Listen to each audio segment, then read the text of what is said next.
வாழ்ந்து கிடக்கிற நம்முடைய சமூகம் கல்வியில், வேலை வாய்ப்பில், அரசியலில் ஒரு முன்னேற்றத்தை அடைய வேண்டும் என்கிற ஒரு நோக்கத்தின் அடிப்படையில் இந்த இயக்கத்தை உருவாக்கி நாம் களமாடி வருகிறோம். புரட்சியாளர் அம்பேத்கர் அவர்கள் எந்த ஒரு சமூகம் அரசியல் ரீதியாக விழிப்புணர்வோடு இருக்கிறதோ, அரசியல் ரீதியாக அரசியல் உரிமைகளை பெற்றிருக்கிறதோ, அந்த ஒரு சமூகம் தான் ஒரு சுதந்திர சமூகமாக, விடுதலை பெற்ற சமூகமாக இருக்க முடியும் என்று அரசியல் மீது கொண்டிருக்கிற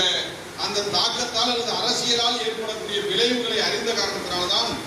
அரசியல் உரிமைதான் அனைத்து உரிமைகளுக்குமான அடித்தளம் என்கிற நோக்கத்தில் புரட்சியாளர் அம்பேத்கர் அவர்கள் எண்ணற்ற கருத்துக்களை வெளிப்படுத்தியிருக்கிறார். ஏன் அந்த புரட்சியாளர் அம்பேத்கர் தான் ஒரு மனிதனுக்கு ஒரு வாக்கு என்கிற அனைவருக்கும் 18 வயது நிரம்பிய அனைவருக்குமான வாக்கு உரிமையை